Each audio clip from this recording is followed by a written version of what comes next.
مسیح یسوع میں آپ سب کی سلامتی ہو۔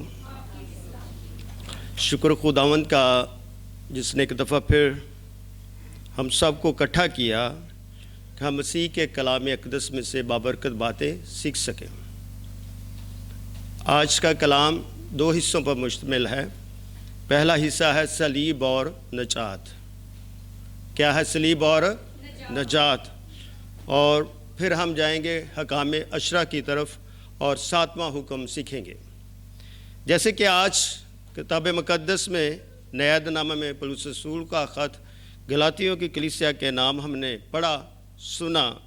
چیپٹر نمبر 1 اور ورس نمبر 3 تا 5 آیت کی ہم نے تلاوت کی۔ ایک دفعہ پھر اس کو پڑھتے ہیں۔ لکھا، خدا باپ اور ہمارے خداوند یسوع مسیح کی طرف سے تمہیں فضل اور اطمینان کیا ہو حاصل ہوتا رہے۔ اسی نے ہمارے گناہوں کے لیے اپنے آپ کو دے دیا تاکہ ہمارے خدا اور باپ کی مرضی کے موافق ہمیں اس موجودہ خراب جہاں سے خلاصی بخشے۔ اسی کی تمجید ابدالآباد ہوتی رہے۔ سب مل کر کہیں آمین۔ روزوں کا وقت ہے، موسم ہے۔ راس الاعتقاد کلیسیا مسیح یسوع کے حضور اپنے آپ کو شخصی طور پر، اجتماعی طور پر، کلیسیا کے طور پر پیش کرتی ہے۔ یہ روزے ہم پر فرض نہیں ہے کہ ہم ان روزوں کو ضرور رکھیں، مگر یہ روزہ اور یہ روزے ایک مقصد کو بیان کرتے ہیں، اور وہ مقصد انسانوں کا نہیں ہے بلکہ اس کے اکلوتے بیٹے یسوع مسیح کا ہے، جس کی نسبت سے ہمیں فضل اور اطمینان ملتا ہے۔ یہ ان روزوں میں ٹھہر کر ہم اپنے خدا کی اس واقعے پر غور و فکر کرتے ہیں جو ہمارے لیے کیا بنا؟ عوضی بنا۔ حالانکہ انسان کے دکھ اس نے اٹھائے، انسانوں کے لیے وہ عوضی بنا، انسانوں کے لیے وہ صلیب پر چڑھا، وہ اپنے لیے نہیں بلکہ میرے اور آپ کے لیے وہ صلیب پر چڑھا۔ تو اس لیے یہ صلیب جو ہے یہ دنیا کے سامنے خود ساختہ گواہی رکھتی ہے۔ حالانکہ صلیب پر اس کے ساتھ 2 بدکار ڈاکوؤں کو بھی لٹکایا گیا، مگر ان کے صلیب پر لٹکنے سے صلیب کی خصوصیات اور صلیب کی فضیلت میں کوئی اضافہ نہیں ہوا۔ وہ لعنتی موت مر گئے اور مرے ہوئے ہیں، مگر یہ کلام مجسم جو دنیا کا منجی ہے اور باپ سے نکلا ہوا ہے، کلام مجسم ہے، جب یہ صلیب پر چڑھا تو اس نے صلیب پر شفاعت کی، اس نے صلیب پر دکھ کا اظہار نہیں کیا۔ زخم اس پر بھی ہیں، اس کے سر پر کانٹوں کا تاج رکھا گیا، اس کے ہاتھوں میں بھی کیل لگائے ہوئے، اور یہ صلیب اٹھا کر چلا، اور اس کا ایک ایک قدم ہماری زندگی کی گواہی اور ہماری ایمان کی کلید کا کردار ادا کرتی ہے۔ اس لیے ان ایام میں ہم صلیب پر غور و فکر کرتے ہیں، اور ہمارے لیے یہ باعث برکت ہے، باعث فخر ہے، تاکہ ہم روزہ رکھ کر خدا کا فضل اور خدا کا اطمینان حاصل کر لیں۔ جب تک ہم پر خدا کا فضل نہیں تھا تو پوری انسانیت اندھیرے نگری میں تھی۔ جب بیٹے کے وسیلے سے فضل جاری ہوا تو انسانیت جو ہے نور کے فرزند بن گئی۔ اس لیے اس کے کلام میں لکھا، تیرا کلام میرے قدموں کے لیے چراغ، میری راہ کے لیے کیا ہے؟ روشنی ہے۔ یہ کلام جو تھا وہ زندگی کا کلام تھا، یہ کلام جو تھا زندگی کی روشنی تھی، یہ کلام خالق کائنات تھا، یہ کلام ہی زندگی دینے والا اور نجات دینے والا اور بخشنے والا اور گناہوں کو اٹھانے والا ہے۔ اسی لیے اسی نے میرے گناہوں کو اٹھایا۔ حالانکہ گناہ کی مزدوری موت ہے،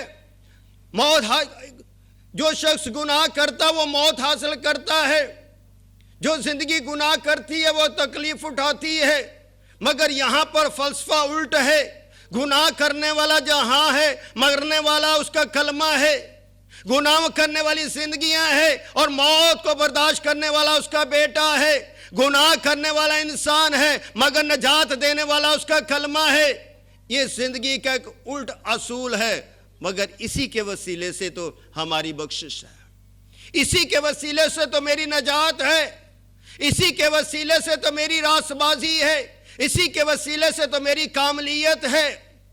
ہم خدا کے جب گھر میں آتے ہیں، ماں یہ نہ سمجھا کریں کہ ہم اچھے کپڑے پہن کر آگے، اچھا میک اپ کر لیا، اچھی گاڑی پہ بیٹھ گئے، اچھی خوراک پوشاک پہن لی تو میری مخلصی ہو گئی۔ ہرگز نہیں، آپ کی خوراک اور پوشاک سے، آپ کے ارادوں سے مخلصی نہیں ہے، آپ کے خداوند میں جھکنے سے ہے، خدا پر ایمان لانے سے ہے اور اس صلیب کے فلسفے پر قائم و دائم رہنے سے ہے۔ بہت سارے یسوع ہیں، بہت سارے مسیح ہیں، مگر ہمارے لیے ایک ہی یسوع ہے، ایک ہی مسیح ہے جو صلیب پر قربان ہو گیا۔ اس لیے صلیب کے پیغام کو، فلسفے کو پولس رسول اجاگر کرتے ہیں، کرنتھس کی کلیسیا کو لکھتے ہیں، صلیب کا پیغام ہلاک ہونے والوں کے نزدیک تو بے وقوفی ہے، مگر ہم نجات پانے والوں کے نزدیک خدا کی کیا ہے؟ قدرت ہے۔ بائبل میں سے صلیب کو نکال دیں تو مسیحیت کے اوپر کوئی تنقید نہیں کر سکتا۔ صلیب جو ہے تنقید کی جو نظر ہے، زینت بنی ہوئی ہے، وہ صلیب ہے۔ اور آج بھی یہ لمحہ فکریہ ہے، چرچز کے اندر صلیب کا پیغام سننے کو کم ملتا ہے، صلیب کے فلسفے کو بیان کرنے والے کم ہو گئے ہیں، اور آج ہر کوئی اپنی ڈگڈگی بجا رہا ہے، اپنے اپنے انداز سے وہ خدمت کر رہا ہے۔ حقیقی خدمت مسیح یسوع کی صلیب میں شریک ہونا ہے اور اس کے دکھوں کو محسوس کرنا ہے، تاکہ ہم اپنے دکھوں کا احساس کر سکیں۔ اس روزے میں ٹھہر کر ہم اپنے آپ کو صلیب کے نیچے لائیں اور صلیب کی فضیلت کو محسوس کریں۔ جب تک آپ صلیب کی فضیلت کو محسوس نہیں کر سکتے، آپ کے نہ گناہ مٹیں گے، نہ آپ کی خطائیں مٹیں گی، اور نہ آپ کو مخلصی ملے گی، نہ آپ کو نجات ملے گی، نہ آپ امید کی راہ کی طرف گامزن ہوں گے۔ جس دن آپ نے صلیب کے نیچے جھک کر اپنے مسیحی مصلوب پر نظریں مرکوز کر لی، اسی دن آپ کے گناہ ڈھانپ دیے جائیں گے۔ بے اعتقاد نہ بنے، بے حس نہ بنے، بلکہ مسیح میں جفا کش بن جائے۔ کیا بن جائے؟ جفا کش بن جائے۔ یسوع مسیح کی جو موت ہے وہ رضاکارانہ طور پر ہے، اور یہ اس کے منصوبہ کے عین مطابق ہے، اور یہ منصوبہ کسی نبی یا کسی رسول یا کسی کاہن کا نہیں، یہ منصوبہ ازلی ہے۔ اس ازلی منصوبے کی گواہی پیدائش سے شروع ہوتی ہے، پیدائش 3 میں، کہ میں تیرے اور عورت کی نسل کے درمیان کیا ڈالوں گا؟ عداوت ڈالوں گا۔ یہ گواہی دینے والا کون ہے؟ موسیٰ ہے، اور یہیں سے گواہی کا آغاز ہوتا ہے، یہیں سے صلیب کا آغاز ہوتا ہے کہ میں تیرے اور عورت کی نسل کے درمیان عداوت ڈالوں گا، تو اس کے سر کو کچلے گا، وہ تیری ایڑی پر کیا کرے گا؟ کاٹے گا۔ شیطان ہم پر حملہ آور ہوتا ہے، وہ ہمیں کاٹتا ہے، وہ ہمیں ڈستا ہے تاکہ ہمارا خون نکلے۔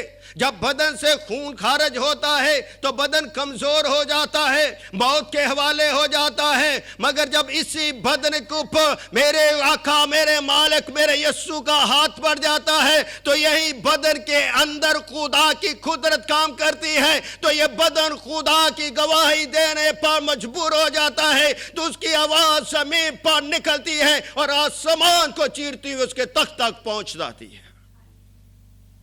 اس لیے اپنے گناہوں کو محسوس کریں۔ اگر آپ اپنے گناہوں کو محسوس کرو گے تو آزاد ہو جاؤ گے، اور یہ آزادی عارضی نہیں ہے، یہ آزادی آج چند دنوں کے لیے نہیں، چند سالوں کے لیے نہیں، بلکہ یہ آزادی جو ہے ابدی ہے۔ اس لیے کہ تم ازلی کلمے پر ایمان رکھتے ہو، اور وہ ازلی کلمہ جو ہے تمہیں آزاد کرنے کے لیے آیا ہے، تمہیں ڈھانپنے کے لیے آیا ہے، تمہیں چھپانے کے لیے آیا ہے، اور تمہیں دھونے کے لیے آیا ہے۔ اسی لیے لکھا جب تم روزہ رکھو تو ریاکاروں کی طرح اپنی صورت اداس نہ کرو۔ تم اداس نہیں ہو، تم اس کلمے کی زینت ہو، تم اس کلمے کے سفیر ہو، تم اس کلمے کے ایلچی ہو، جس کلمے نے تمہارے گناہ رضاکارانہ طور پر اٹھا کر صلیب پر قربان ہو گیا، تاکہ تمہارے گناہوں کا وہ مخلصی دینے والا کہلا سکے، اور تم نجات کی فضیلت اور نجات کی اہمیت کو سمجھ سکو۔ یوحنا 3:16 میں لکھا، خدا نے دنیا سے ایسی محبت رکھی کہ اس نے کیا کر دیا، اپنا اکلوتا بیٹا بخش دیا، تاکہ جو کوئی اس پر ایمان لائے ہلاک نہ ہو بلکہ ہمیشہ کی۔ تم ہلاک ہونے کے لیے نہیں آئے، تم ایمان لاؤ گے تو ہمیشہ کی زندگی ملے گی، ہمیشہ کا دریا بہنا شروع ہو جائے گا۔ ہمیشہ کی زندگی اس کے بیٹے پر ایمان لانے سے پر ہے، کسی اور پر نہیں، کیونکہ جو دنیا میں جتنے نبی آئے انہوں نے دنیا سے سفر شروع کیا اور دنیا کی نظر ہو گئے، مگر میرے مالک نے آسمان سے بھیجا گیا، وہ آسمان سے زمین کی طرف بھیجا گیا، اور اس نے سفر آسمان سے شروع کیا اور آسمان تک اس کا سفر جاری اور ساری ہے۔ یہی تو اس کی فتح ہے۔ اس لیے اس کی فتح پر توجہ مرکوز رکھیں۔ جب تک ہماری توجہ اس کے کلمے پر نہیں، اس کے کلام پر نہیں، اس کے فلسفے پر نہیں، اس کی قربانی پر نہیں، اس کی صلیب پر نہیں، تو ہماری زندگی محض عام مذہبوں کی طرح ہے، عام دینوں کی طرح ہے۔ مگر اگر آپ ان باتوں پر اپنے خیالات مرکوز کرتے ہو تو صلیب کی حقیقت و ماہیت سے کیا ہو جاتے ہو، واقفیت مل جاتی ہے، جانکاری مل جاتی ہے۔ جب جانکاری ملتی ہے تو انسان تڑپتا ہے، انسان جوش اور ہوش میں اپنے خدا اور اپنے مالک کے آگے اقرار کرتا ہے، اور اس کا اقرار کیا ہوتا ہے کہ میں نے گناہ کیا، تیری نظر میں میں نے کیا کیا ہے، گناہ کیا ہے۔ اور جب انسان کو احساس ہوتا ہے کہ میں نے گناہ کیا ہے اور اپنی زندگی میں وہ اظہار کرتا ہے اپنے خالق کے سامنے، تو میرا خالق فوری اس گناہوں سے مجھے کیا دے دیتا ہے، مغفرت دیتا ہے، نجات دے دیتا ہے، ڈھانپ دیتا ہے۔ اس لیے ہمارے خدا باپ کی یہ مرضی تھی کہ وہ اپنے بیٹے کے وسیلے سے میری مخلصی کا، میری نجات کا بندوبست کرے، کسی اور کے وسیلے سے نہیں۔ اس کے باپ کی مرضی ہے۔ جس طرح ہم انسان ہوتے ہوئے ماں باپ چاہتا ہے کہ ہمارے بچے جو ہیں وہ بہتر اعلیٰ ضعف زندگی گزار سکیں، اگر ان کے بچے ایمان کی زندگی میں ٹھہر جاتے ہیں اور ایمان کی زندگی کو پہچان جاتے ہیں تو ماں باپ اتنا خوش ہوتا ہے، اتنا اسے اطمینان ملتا ہے، اتنا اسے تسلی ملتی ہے، تو پھر وہ بتاتا ماں باپ اپنے بہن بھائیوں کو، اپنے عزیز و اقارب کو، اپنے دوستوں کو کہ میرے بچے جو ہیں وہ خدا کے ساتھ جڑے ہوئے ہیں، وہ خدا کی باتیں سنتے ہیں، خدا کی باتیں بیان کرتے ہیں، انہیں خدا کی باتوں سے اطمینان ملتا ہے۔ اپنی زندگیوں میں سوچیں، کہیں آپ کی زندگی میں خلات ہو نہیں کہ آپ اپنی اولاد کو بہتر طرز عمل ان کو نہیں ان کا کر رہے، ان کے ادب و آداب کا خیال نہیں کر رہے، مگر یہاں پر تو باپ ہماری زندگی کی، ہماری اخلاقیات کی، ہماری نجات کا بندوبست کرتا ہے، تو کیوں ہم باپ ہوتے ہوئے، ماں ہوتے ہوئے اپنے بچوں کی بہتر و مؤثر تربیت نہیں کریں؟ بچوں کے لیے بھی ضروری ہے کہ وہ مسیح کے فلسفے کو، مسیح کی باتوں کو سمجھے۔ مسیح فرماتا ہے بچوں کو میرے پاس آنے دو، ان کو منع نہ کرو۔ ہم سب کیا مسیح کے بچے ہیں، تو مسیح تو ہمیں بلاتا ہے، اپنے پاس بلاتا ہے، وہ ہم سے بات کرنا چاہتا ہے۔ اس لیے ان باتوں کو محض باتیں نہ سمجھا کریں، یہ باتیں ایمان کا لنگر ہے، یہ کلام کیا ہے، ایمان کا لنگر ہے۔ اور اس لیے پرانے عہد میں سے پہلے سے جو خبر دی گئی موسیٰ کے وسیلے سے، اور آگے یہ پایا تکمیل تک پہنچ رہے. آئیے پہلا تموتھیوس اور اس کا پہلا باب اس کی 2 آیت کو دیکھیں.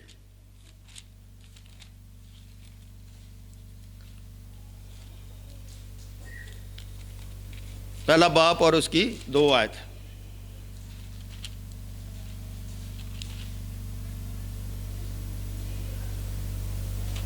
پڑھیں گے. لکھا فضل رحم اور اطمینان خدا باپ اور ہمارے خداوند یسوع مسیح کی طرف سے تجھے کیا ہو حاصل ہوتا رہے. فضل اور اطمینان کس کی طرف سے؟ خدا باپ اور ہمارے خداوند یسوع مسیح کی طرف سے تجھے کیا ہوتا رہے. اس سے پتہ چلتا فضل اور اطمینان دینے کا اختیار خدا باپ اور خدا بیٹے کے علاوہ کسی کے پاس نہیں. چاہے نبی موسیٰ ہو، چاہے یشوع ہو، چاہے جسایہ ہو، چاہے یرمیہ ہو، چاہے کوئی بھی ہو، کسی کے پاس فضل اور اطمینان دینے کا اختیار نہیں ہے. یہ فضل اور اطمینان کا بانی کلام مجسم ہے، کرمت اللہ ہے، جس کے بارے میں یوحنا فرماتا ہے ابتدا میں کلام تھا، کلام خدا کے ساتھ اور کلام خدا تھا. یہی ابتدا میں خدا کے ساتھ تھا اور سب چیزیں اسی کے وسیلے سے پیدا ہوئی. یہ پیدا کرنے والا ہی تو فضل اطمینان کا بانی ہے. اس لیے مسیح یسوع کی ایک ایک بات ہماری زندگی کے خلا کو کیا کرتی ہیں؟ پورا کرتی. یسوع مسیح کی موت جو ہے اس کی شخصی موت نہیں ہے. یہ موت میرے اور آپ کے لیے ہے تاکہ ہم موت میں ہو کر اس کی بادشاہی میں کیا ہو سکیں؟ شریک ہو سکیں. اور مقدس کلام خدا سے ہمیں جانکاری ملتی ہے کہ ہم اپنے گناہ اور موت کی شدت کو محسوس کر سکیں. اے انسان تو خاک میں لوٹ جائے گا. کبھی ہم نے سوچا کہ ہم خاک ہیں، راکھ ہیں، مٹی ہیں؟ نہیں، ہم تو اپنے پاؤں پر مٹی نہیں لگنے دیتے. ہماری زندگیاں تو ایسی ہیں کہ ہم اپنے بادشاہوں سے زیادہ اسے قیمتی سمجھتے. مگر کلام کہتا ہے تو خاک میں لوٹ جائے گا. جس دن ہم نے اس بات کو سمجھ لیا کہ ہم خاک ہیں، we are nothing، تو پھر ہمیں احساس ہوگا. جیسے میں نے آپ کو پہلے بات کی تو موت جو ہے وہ گناہ کی کے وسیلے سے، مگر گناہ کرنے والے کوئی اور ہے اور مرنے والا کوئی اور. عام طور پر ہم دیکھتے ہیں جو شخص، جو زندگی، جو روح گناہ کرتا وہی مرتی ہے. ایسا ہی ہے. مگر اس صلیب پر ہم ایک عجیب منصوبہ دیکھ رہے ہیں. گناہ کرنے والا جہاں ہے، گناہ کرنے والا انسان ہے، گناہ کا ماتم، گناہ کا دکھ جو انسان اٹھا رہا ہے، مگر مرنے والا صلیب پر لٹکا ہوا صلیب کی اذیت، صلیب کے دکھ کو کلام مجسم اٹھا رہا ہے. ایمانویل محسوس کر رہا ہے، یسوع محسوس کر رہا ہے، مگر وہ آہ کرب کے عالم میں نہیں ہے. وہ کیا کہتا ہے؟ باپ ان کو معاف کر، یہ نہیں جانتے کہ کیا کرتے ہیں. ہماری زندگیوں کے لیے پھر بھی وہ شفاعت کر رہا. دکھ میں ہو کر، تکلیف میں ہو کر، اذیت میں ہو کر صلیب پر چڑھا ہوا پھر بھی میری شفاعت کرتا. ہم تو لعنت کرتے، گالی دیتے. ہم میں تو برداشت نہیں، کوئی بھی شخص برداشت نہیں رکھتا. مگر گناہ کرنے والے کوئی اور، مرنے والا کوئی اور نہیں. ان کے درمیان ایک کلید اور ایمان کا رشتہ ہے، اور یہ رشتہ زندگی کا ہے، اور یہ رشتہ ابدیت کا ہے، اور یہ رشتہ نجات کا ہے. اور اس رشتے کو مضبوط صلیب پر کیا جا رہا ہے. اس لیے صلیب جو تشریح کے دل پر کھڑی ہے، کیونکہ یہ صلیب جو ہے درمیانی ہے. یہ صلیب اب لانتی نہیں رہی، یہ صلیب اب فضل کو ظاہر کرتی ہے. اب یہ صلیب نجات کا نشان ہے، اور یہ صلیب پر مرنے والا عام نبی اور عام رسول نہیں، بلکہ یہ خدا کا اکلوتا بیٹا ہے جو خود فرماتا ہے کہ یہ میرا پیارا بیٹا ہے جس سے میں کیا ہوں؟ خوش ہوں. باپ خود فرماتا ہے، متکلم خود فرماتا ہے کہ یہ میرا پیارا بیٹا ہے جس سے میں خوش ہوں. مگر ہمیں کیوں نہیں احساس ہوتا؟ ہماری زندگیوں میں یہ آمادہ کیوں نہیں ہے؟ ہماری زندگیوں میں یہ آواز سنائی کیوں نہیں دیتی؟ ہمارے کان کیوں بند ہے؟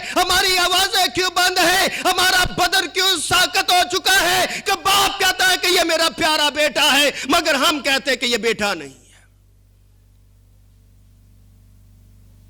نہ ہم بیٹے کو سمجھ رہے ہیں، نہ صلیب پر لٹکے ہوئے کلمے کو سمجھ رہے ہیں.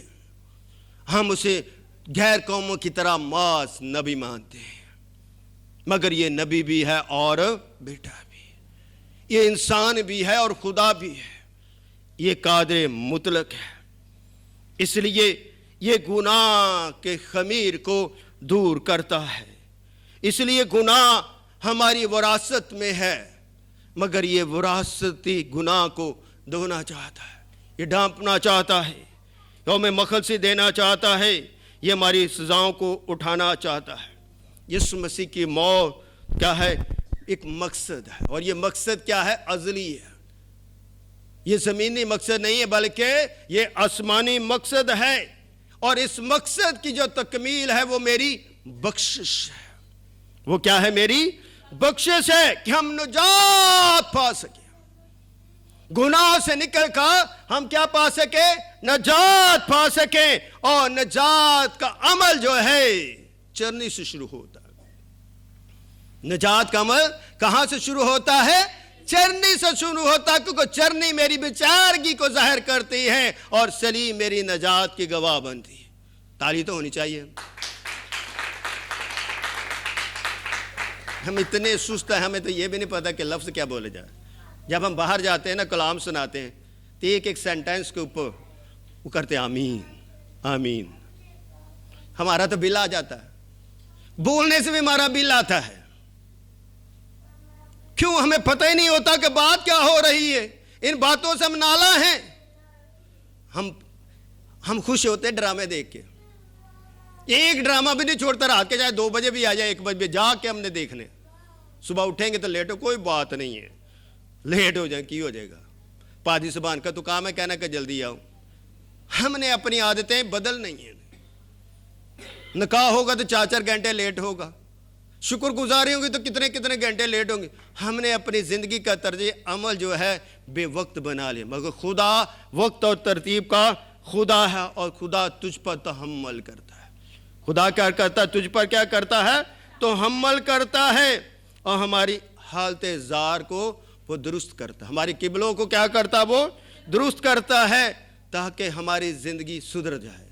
جب تک ہماری زندگیاں سدھریں گے نہیں تو ہم اپنی زندگی میں مخلصی حاصل نہیں کر. آخری حوالہ 1 کرنتھیوں 15 باب اس کی 3 آیت کو دیکھتے ہیں.